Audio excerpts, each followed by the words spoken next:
This is the Georgia Farm Monitor. Since 1966, your source for state and national agribusiness news and features for farmers and consumers about Georgia's #1 industry, agriculture. The Farm Monitor is produced by the state's largest general farm organization, the Georgia Farm Bureau. Now, here are your hosts, Ray DeLessio and Kenny Burgamy.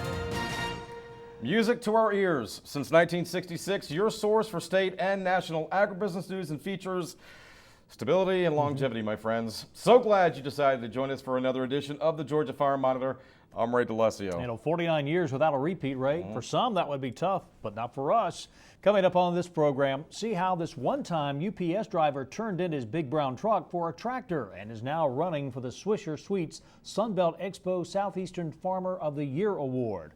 Also on the show, if you're like me and depend on your spouse to help those houseplants live through at least one season, then we've got some tips from the Georgia gardener you don't want to miss. And then later, it took over 3 years to create, and now all that time and effort is finally paying off. Join us as we tour Zoo Atlanta's newest attraction, the Scaly Slimy Spectacular.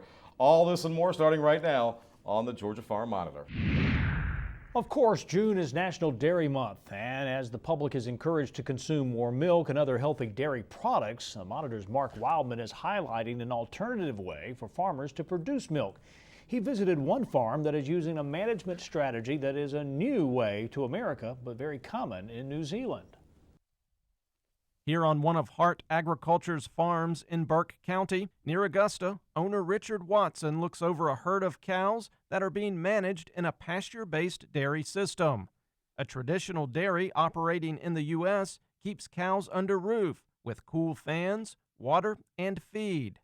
But this system keeps the cows in the field eating forages for their nutrients before being milked twice a day. The staple of our diet is growing grass that we grow ourselves on the farms under irrigation, and that is far and away the cheapest feed possible for us. So we have a very low cost system where the milk we produce for the most part is made from grazing grass. People often say you can't argue with the economics of it. It's much more efficient to have the cow go out and harvest her own food than it is to harvest that food and haul it to her. The animals here are not your traditional dairy cows. They are crossbred between a Holstein and Jersey, and they are specifically bred to thrive under a pasture-based system. The U.S. Holstein is generally unsuitable for grazing, for a grazing system because of the high feed demand of those animals and high maintenance requirement of those animals. They just don't last very long on a grazing system. So we've gone to the New Zealand genetics to try to produce an animal that is better suited for this grazing system. The pasture-based system allows farmers to eliminate the expense of large barns and focus on growing forages. Right now in the summer they're grazing millet. During the winter they graze cereal rye and annual ryegrass. We do have Bermuda grass, Tifton 85 Bermuda grass as well. As the cows graze, their manure fertilizes the pasture and creates very healthy soil. We found that there was very little, almost non-existent nitrates moving down through the groundwater, which is the big pollutant that we have to worry about in agriculture. The very surface right here, you can see there's an organic layer that's building up on this, and this is the organic matter that's getting sequestered and that's building in the soil that will help hold water, hold nutrients. But not only is it at the surface, but you can see right in here, it's starting to drift down into the soil profile. And with time, that will continue to drift down into the soil profile. The fine organic particles will move down as water moves down. The water carries it down into the subsoil. And then you'll have this deep profile of organic, rich soil. Hart Agriculture could have chosen anywhere in the U.S. to locate, but feels Georgia is a perfect fit for them. I think without a doubt the Gulf Coast states, including Georgia, grow more grass under irrigation than just about anywhere in the world outside of the tropics. So a fantastic climate for growing grass.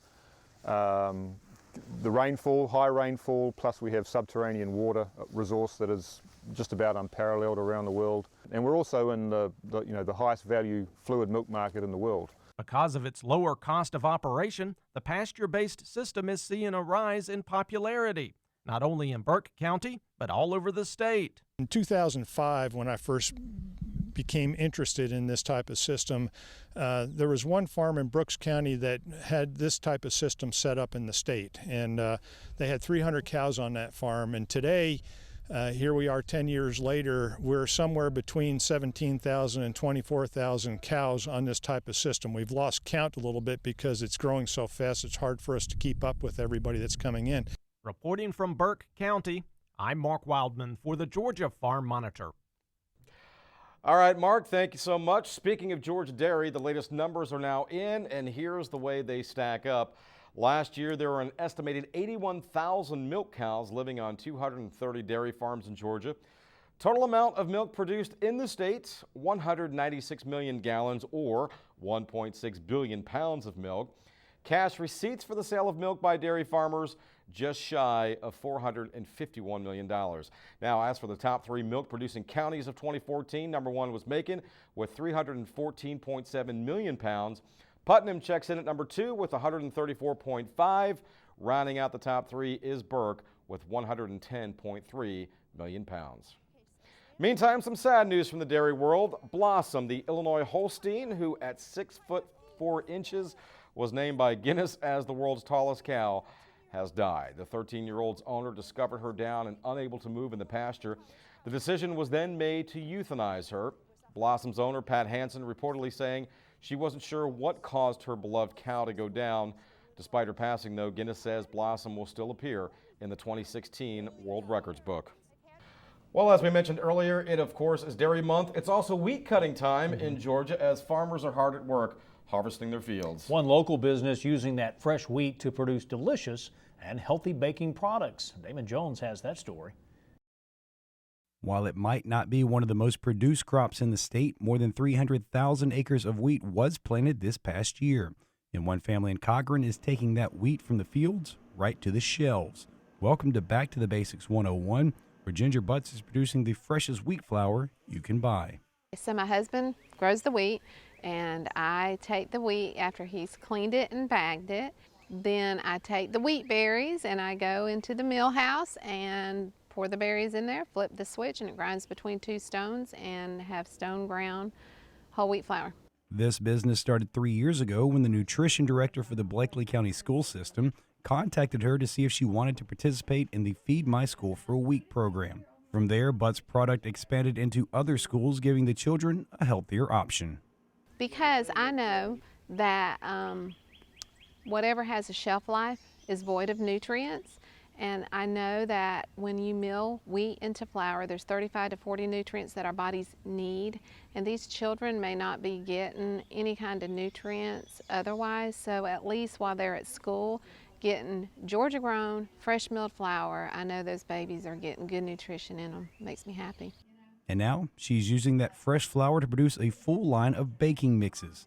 This idea came about after people who loved the product wanted a quicker, easier way to make whole grain goods. I took flour and people thought it was the coolest thing, but a lot of people don't do anything with flour. But they still wanted the healthy, but they want convenient and yummy all rolled into one. And so I made up recipes and have bagged them into homemade baking mixes with directions, and all they have to do is follow the directions and add the wet ingredients, and they can have healthy, yummy, convenient in minutes. After starting off as just a hobby, Butts now has an online store to go along with the school systems she provides for. And she recently even partnered up with a well-known business in the central Georgia area. I've got a website, backtothebasics101.com. They can order online. They can come see me Thursdays at the market in Warren Robin. My best seller is the Fruit Crisp. You can add apples or pears to it. Strawberry season just passed. You could add strawberries to it. And now peach season is upon us. And so Lane's will be having peach crisp and peach muffins and blueberry muffins and cornbread and whole wheat flour that they'll be selling at their store. Reporting from Cochran, I'm Damon Jones for the Georgia Farm Monitor. Damon, thank you very much, sir. Well, still to come on the Monitor, with a price tag of around $18 million, Zoo Atlanta's new reptile center is already paying huge dividends. But first, when the show continues, the Georgia gardener Walter Reeves has all your tips and secrets in order to help those houseplants of yours flourish. That's next, so stay with us.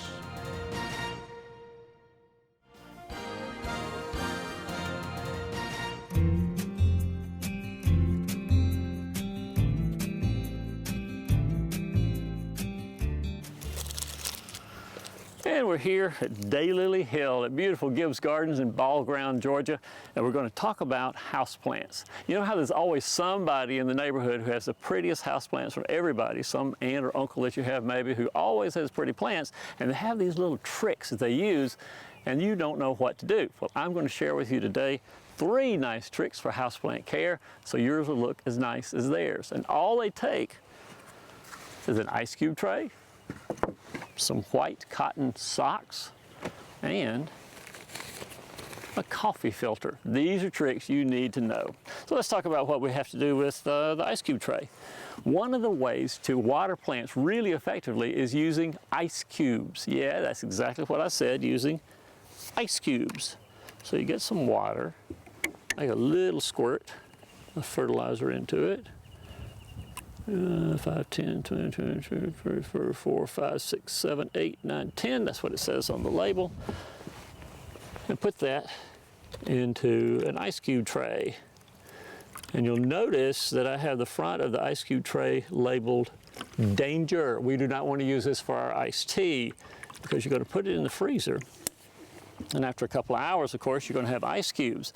And these ice cubes can be used to water your houseplants. And orchids in particular really like a couple of ice cubes in them once every week or 2. Once the roots have dried out a little bit, add some ice cubes to it, and that constant drip, drip, drip, drip on the roots of the plant. Water it correctly without being overwatered, and it'll allow the whole root area to be saturated. That is a great tip, and it doesn't hurt the roots at all to have an ice cube sticking next to it. But ice cubes for watering plants are a really great way to water orchids and other houseplants. Another thing to know is that many times people have dusty leaves. You've probably seen them in your house, dusty leaves on houseplants, and you want to clean them off. For that, all you need is some old cotton socks, which I threw these away a couple of days ago because I have new socks to wear going into the gym. And for these socks, again, we're going to use some water, this time some clean water. Some on the other hand. All right. And use that to get all the dust and grime and everything off of our houseplants. Boy, is this great. I have heard of people using mayonnaise to make their houseplant leaves shiny. Don't do it. Not a good idea. That's not a trick you want to copy. But it really does great for snake plants, Dieffenbachia, for the spathiphyllum at my house. It makes the leaves real nice and clean and shiny, make them look great. All I used was a sock or 2. The last trick is when you want to move a plant up from this size. This is a 6-inch pot, but I want to move it from a 6-inch pot to a larger 8-inch pot. See? But you can see in the bottom of the pot there's a hole, and that hole is there to provide drainage, but it also provides a place for the potting soil to come out of the pot onto your saucer or somewhere on the floor in your house, and you don't want that. Rather than putting pebbles, I've heard a lot of people talk about putting pebbles in the bottom of the pot to increase drainage, and actually that's a bad idea. We don't use pebbles anymore, but a coffee filter instead. Putting the coffee filter down at the bottom covers the hole, and then you can put some potting soil in there and none of the dirt comes out. So let's put a little dirt in the bottom. That seems about right.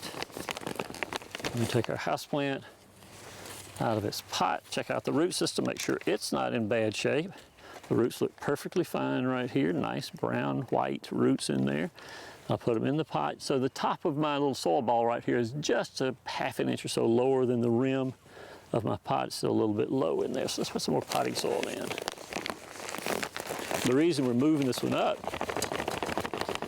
is because I want a bigger plant. And plants that are in constricting environments don't grow very big. And this is being constricted by the size of a 6-inch pot. Let's put that in there. Yeah, perfect. All right, we fill in around that. And we have a nicely potted new plant. More soil, more leaves, happy gardener. So hey, what do we do today? What do we learn? We learned that we can water plants using ice cubes, that we can clean plants using white cotton socks, and that if you put rocks in the bottom of your pot, you sort of got rocks in your head. Use a coffee filter instead. With those 3 tricks, you'll be the talk of the neighborhood with how pretty your houseplants are, and you don't have to share them with anybody. You can look forward to more tricks just like this at the Georgia Farm Monitor.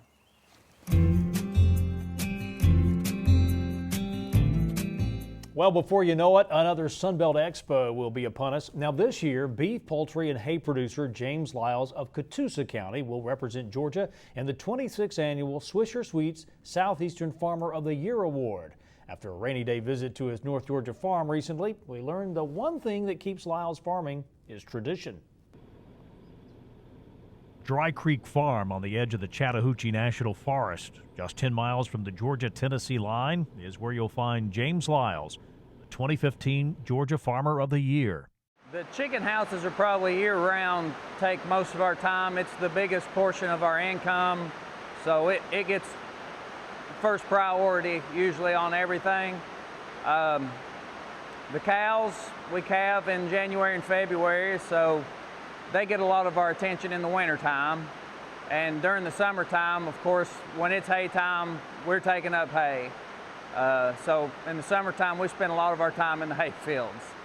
Lyles is a former UPS driver, and he told me that being named Farmer of the Year is an honor, and representing Georgia in the 26th anniversary of the Swisher Sweets Sunbelt Expo Southeastern Farmer of the Year Award in October is something he never dreamed would happen.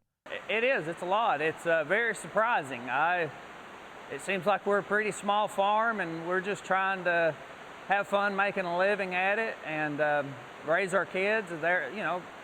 Provide them with opportunities that they might not get other places, and it's really different getting this attention from everybody. He calls his operation small, but the farm has a very strong heritage. Where we're at right now, this is my grandparents', what we call my original farm. They had bought 100 acres, I believe, in 71 or 72, and they had 2 chicken houses and old white house on the hill, and I believe that was about it. It was all grown up.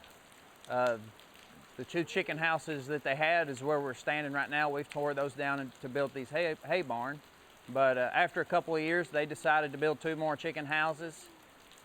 Several years later, their youngest daughter and husband wanted to farm, so they built a dairy up here on the hill, and they got to milking cows. And I think at the biggest production, they were probably milking about 100 cows a day. James and his wife Tara are the parents of 2 children, Chloe and Ethan. The couple believes they're laying the foundation for another generation to handle the farm duties. I would love that too. I definitely agree with him, though. We don't want to pressure them in any way, but we see that they really do love it. And as of right now, they talk about never leaving. But of course, those things could change. And we give them opportunities to help and to earn money and learn how to manage their money. So it's fun. It's really fun to see them get excited about learning and being outside and learning about bugs and chickens and cows and all of that. It's just normal day-to-day for them. Looking to the future, Lyle said he believes the ag industry is strong and prospects for farming in Georgia are high. Well, you always have those days where you want to burn something or throw it in the ditch, but I remember working at UPS, and you'd have those days there too. So like any job, you'll have your good days and bad days, and those bad days you just got to put behind you and learn from them and move forward and have fun on the good days. There's a lot more good days than there are bad days. They're few and far between. The Lyles family said they're looking forward to October for the 26th annual Swisher Sweets Southeastern Farmer of the Year Award. Well, just a reminder now, if you missed any part of this story or others on today's show, you can still see them in their entirety at our YouTube channel. That's the Georgia Farm Monitor. Now, once there, browse the archive of stories dating back the last 6 years. And of course, Kenny, once you're done watching all those great stories, just keep on clicking and like the Georgia Farm Monitor Facebook page we have set up for you. If you've got a story idea or if you just want to leave us a comment or a suggestion, feel free, send us a message either on Facebook, or you can also do it at the address listed below. That is news@farm-monitor.com. All right, when we come back, no need to go to Australia or a remote desert to see unique amphibians and reptiles. Just get in your car and drive to Zoo Atlanta. A look inside the new Scaly Slimy Spectacular when the Georgia Farm Monitor continues. Stay with us.